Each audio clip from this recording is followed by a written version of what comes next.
সূচি আমাদের জনাব তারেক রহমান, আগামী রাষ্ট্রনায়ক জনাব তারেক রহমানের নির্দেশে যে 31 দফা লিফলেট বিতরণ আমরা করছি, সেই কর্মসূচিগুলি আমাদের এখানে 31 দফাতেই উল্লেখ করা আছে। হ্যাঁ, আমাদের দেশকে, দেশের আগামীর সম্ভাবনাময় দেশকে নিয়ে আমরা যা যা রূপরেখা, যা চিন্তা ভাবনা আছে, সেগুলি এখানে উল্লেখ করে দেওয়া আছে।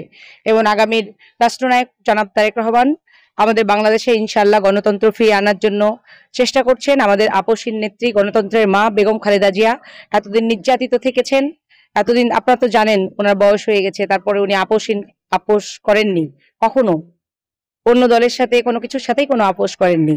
তাই সেই রূপরেখায় আমরা কাজ করছি। আর আমি চাঁপাইনবাবগঞ্জ 2 আসন তথা নাচল, ভোলাহাট, গোমস্তাপুর 2 আসনের মনোনয়ন প্রত্যাশী। আমি মনোনয়ন নিয়ে আসলে ইনশাল্লাহ আল্লাহর উপর ভরসা করি এবং আমার দলের প্রতি আস্থা এবং বিশ্বাস আছে যে আমাকে ইনশাল্লাহ মনোনীত করবেন। আমি 19 সাল থেকে এই লক্ষ্যে কাজ করছি এবং বিভিন্ন 17 বছর দীর্ঘ এত সময় যুগ ধরে আপনার একসাথে আন্দোলন সংগ্রামে ভূমিকা রেখেছি। এবং শুধু এই 3 থানার না, চাঁপাইনবাবগঞ্জ জেলা তথা বাংলাদেশের বিএনপিতে ছাত্র দল, যুব দল, স্বেচ্ছাসেবক দল এবং মূল বিএনপি, মহিলা দল, শ্রমিক দল থেকে শুরু করে প্রত্যেকটা অঙ্গ সংগঠনে আমি কাজ করার চেষ্টা করেছি এবং আমার সাধ্যমতো আমি কাজ করেছি এবং আন্দোলন সংগ্রামে যে লড়াইয়ে থেকেছি এবং আমার উপরে দল ইনশাআল্লাহ আস্থা রাখবে।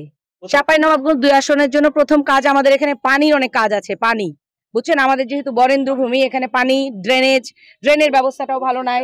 আবার হচ্ছে পারিপার্শ্বিক অনেক ব্যবস্থাই আছে, শিক্ষা খাত, স্বাস্থ্য খাত, নারী উন্নয়নের ভূমিকা এবং রাস্তাঘাটও ব্যাপক খারাপ আছে এখানে। রাস্তাঘাটের উন্নতি, বিদ্যুৎ, বিভিন্ন আপনার বরেন্দ্র ভূমি, তো পানিটাও আরো বেশি সমস্যা আমাদের এলাকার, যে পানিটা খুব সমস্যা। এই পানির জন্য আমি কাজ করতে চাই। এবং উপজেলার ফতেপুর ইউনিয়নের মল্লিকপুর বাজারে মূলত 31 দফার রাষ্ট্র কাঠামো মেরামতের যে 31 দফা, সেই 31 দফার লিফলেট বিতরণে আমরা এসেছি এবং আমাদের যে এমপি মনোনয়ন প্রত্যাশী মাসুদা আফরোজ হক সূচি আপার পক্ষে আমরা প্রচার প্রচারণা চালাচ্ছি।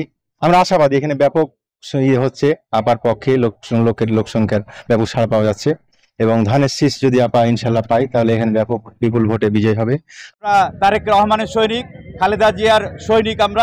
আমরা আস্থা যদি আমাদের উপর রাখে দল, আমাদের নেত্রী যদি আস্থা রাখে, আমাদের সূচির উপর যদি আস্থা রাখে, আমরা ইনশাল্লাহ বিপুল ভোটে বিজয়ী হব বলে আশা করছি। মাসুদা আফরোজ হক সূচির মনোনয়ন প্রত্যাশীর জন্য আজকে মল্লিকপুর বাজারে যে জনগণের সাড়া পেয়েছি, তাতে ইনশাল্লাহ আমরা বিপুল ভোটে ধানের শীষ নিয়ে জয়যুক্ত হব যদি জনাব তারেক রহমান আমাদের সূচিকে কাট দেয়।